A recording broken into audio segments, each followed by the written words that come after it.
Well, Josh, I guess the straightforward one is senior day, last regular season home game. Is this your last regular season home game? Yes, Yes. it is. Yeah. Okay. Yeah, I mean, had you given much consideration of using an additional year? No, I haven't. Okay. What the emotions would be like? Um, Let me see. So probably like my 20th game. It's gone by fast. I remember like David Long and Dre Askew Henry, like their senior day. It was of course the Oklahoma game my freshman year, one of the biggest games I played in. So definitely gonna be some emotions. I remember seeing those guys filled with emotions. Didn't really get it at that point, being that young, but being a lot older, you pour a lot into a program. You've been through some rough times. You've been through some good times. Memories with teammates and stuff like that. So I mean, I feel it's all gonna hit me at one point. But at the end of the day, like 20 minutes later, you gotta go out and play a game. So it can't really hit you too much. Seen an amazing amount of things you didn't expect to see when you got recruited. I mean, you had coaching change, you had COVID, you had NIL, you had transfer portal. I mean, the whole way of being a college athlete changed during that time. What do you think about that? It's definitely turned more into a business than you would think. Like, of course, like coming out, like people saying, "Oh, college is continuously gonna progress," but like it hit fast. Like the transfer portal is like free agency now. Like NIL, like you can make money just like you can in the pros. Coaching changes. Coaches get hired. Coaches get fired. Like, and it's like really sporadic. I've been through 5 different position coaches. I've been here 4 years, so I've been through 6 coaches because the whole thing with Vic. So that kind of shook up some coaches. But yeah, it's crazy. I mean, the one thing that's consistent is football and the game and your teammates, and you kind of got to lean more on that. I remember saying that after the coaching staff changed. But I mean, I came to West Virginia to play for my teammates. I didn't necessarily come to play for coaches. So I'm playing for the fan base. I'm playing for my teammates. So that's been the most consistent thing. So it kind of keeps you more leveled and try not to focus on everything going on outside. Is all that stuff good for the game or bad for the game? I feel it's good for the game. I mean, if you look at it, college football is probably the most lucrative sport in America. So now that it's getting the attention that sports like the NFL, NBA does, it's better. I mean, we bring in that type of revenue, but of course it gets skewed by the fact that we got to pay for school technically out of our scholarships and stuff like that. So I feel like it's getting the right attention. In terms of this week's game, you may have to, or next 2 games, may have to go back and play some will linebacker because of injuries. So be a tough transition back, or because you've played it so much in the past, it's not a big deal? Not really a tough transition. The positions aren't really that much different. I played both for the last 2 years, so I'm pretty comfortable with doing it if needed. Tough to see X-ray go down. I mean, he's been a guy who's been by your side for a long time. Yeah, he's gotten banged up a lot in his career. It's been tough to kind of watch, but he's definitely resilient. Like one of my better friends, somebody that I've been with all 4 years. Definitely one of the more resilient guys. Somebody I've grown close to. Somebody I went to school with, like been with outside of football, built a strong bond with. I know he'll be able to bounce back. As a senior, how important is it to you to finish strong here as a team? It's probably more important than anything. Like a couple of weeks ago, I said what I said before TCU, and things went great for 2 weeks, then things didn't go as good for 2 weeks. So, I mean, I'm still in that same mindset. We have 2 very winnable games, 2 games we should win. So if we don't kind of get that done, then I don't know what else to do. But I'm not even thinking in that mindset. Like, these are 2 must-win games that we, again, should win. The emotions of sort of a roller coaster of a season. I mean, how have you guys been able to just put it behind you? How have you handled, good performances, then a bad performances, and back and forth? We've definitely been on the roller coaster, as you can say, but at the same time, this is probably one of the better groups I've been around as far as dealing with adversity.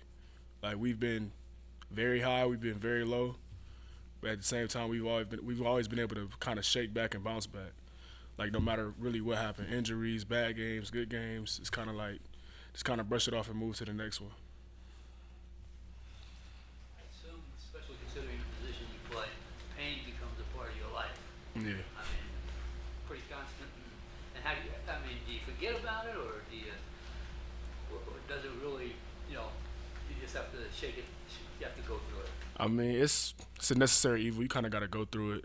I mean, for me personally, like stuff I've dealt with in my own personal life, losing a football game or things not going your way is like super minuscule. Like at the end of the day, you get to go out and you got another chance to right your wrongs and another chance to prove people wrong or prove yourself right. So just looking for the next chance for real.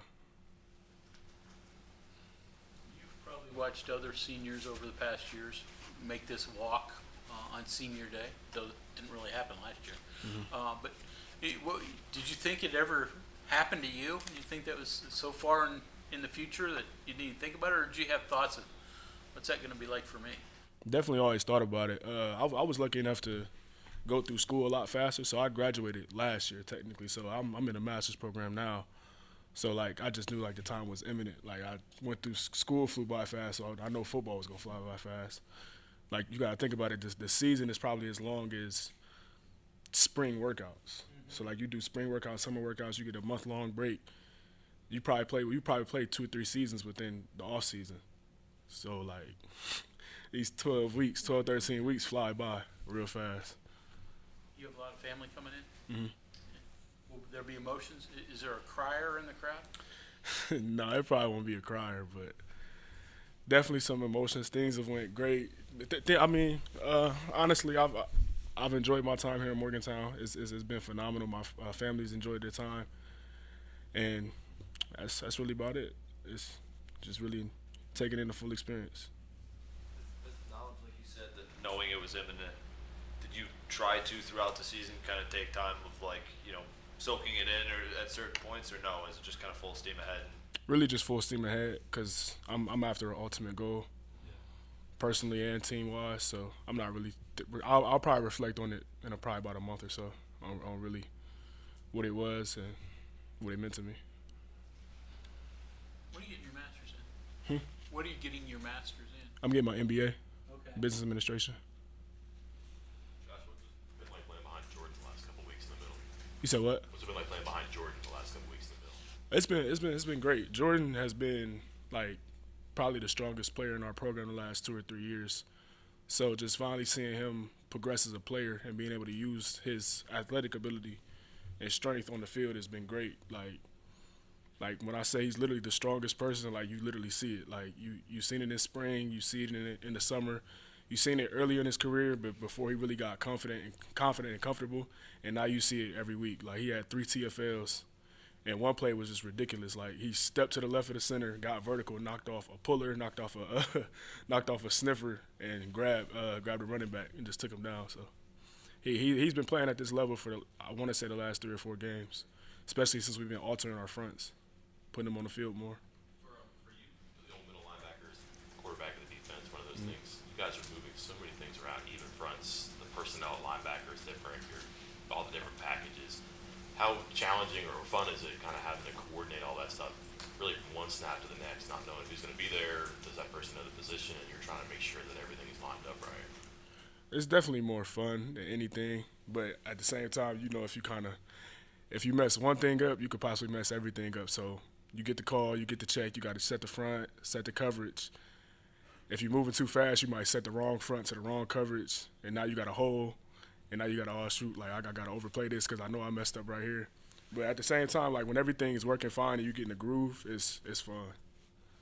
How volatile is it? How much does it change? Changes a lot. A lot of our fronts match our coverages, so it's kind of easy to go back and forth. But at the same time, if you get a wrong read or if you check something too early or guess, that can kind of put you in a situation. His weight room numbers. Do you have any memories of like when he first came in or anything like that, of like knowing that he could put up some serious weight in there? I actually hosted him on this official visit, so I've been close to him for a couple years. But I'm trying to think, when did he first come in?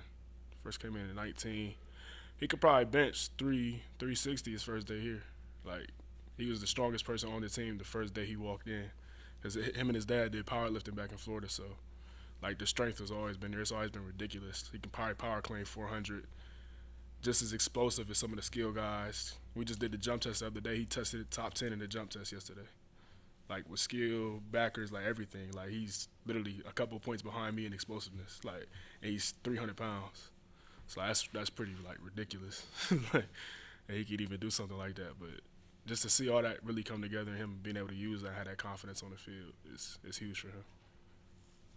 Just your path to leadership has been kind of the old school one. Come in, work your way up, become a starter, become a team leader. With transfers that you were talking about, how do people come in midway through their careers, graduates, whatever, but provide the leadership that might be missing because there aren't as many fourth and fifth year seniors? Some guys come in trying to progress towards the leadership role like Tony did, but you also got guys like a Lance Dixon, like a Charles Woods that really just come in and try to like accept kind of what's going on. Not saying that they would like buck or anything, but like more so just kind of play their role, kind of like get in a position, like want to learn and know more. But like I said, with Tony, like you having a very experienced guy, someone that can come in and provide starter contributions and provide a starter mentality, provide leadership. So it really just depends on what type of transfer you get. Can the leadership be as good, as strong with the mix of those type of guys as it was in the past when you might have had 15, 16 fifth year seniors? Yeah, I mean, leadership is really it's more of a trait. Like you can have it early, you can have it late. It doesn't really matter how old you are to be a leader. I was thrown into a leadership position as a sophomore, so it's really just about what you do, how you carry yourself, and what you project out. Like we have leaders that are freshmen. Like Garrett Green is a leader on this team, and he's been since he's got here, and he's 2 years younger than everybody that really plays for the most part. But it's just about how you carry yourself, how you assume how you assume the leadership position, how you assert yourself. So it's not really about age. It's just more so like personality and who has a leadership trait. Who or what has your attention on Texas? Explosive offense, explosive playmakers, two solid quarterbacks that both play, talented running backs, solid O-line, offensive coordinator that's been in Alabama, the best offense in the last couple years of college football. So even though things haven't went how they wanted to go, they have the players to do exactly what they need to do. Like they're 4-6, but they average 38 points a game. So it's like it's not really like you're playing the traditional like 4-6 regular team. Like you can't really let their record like really tell the story for them, because at any point in time they could put 50 up on anybody. Like you see the Oklahoma game, they really probably should have blew Oklahoma out, but they let them hang around. They just put up 50, 57 on Kansas. I mean, 57 is still a lot of points. Like that's definitely a scary offense that could put up numbers. They lost Bijan Robinson to an elbow, which is a huge hit for them. But at the same time, they were pretty solid at running back before he even got there. So, and those guys are still there. They recruit well, probably either the best or the second best in the Big 12, one of the best in the country. So they have the players on their roster to be very explosive and very dangerous.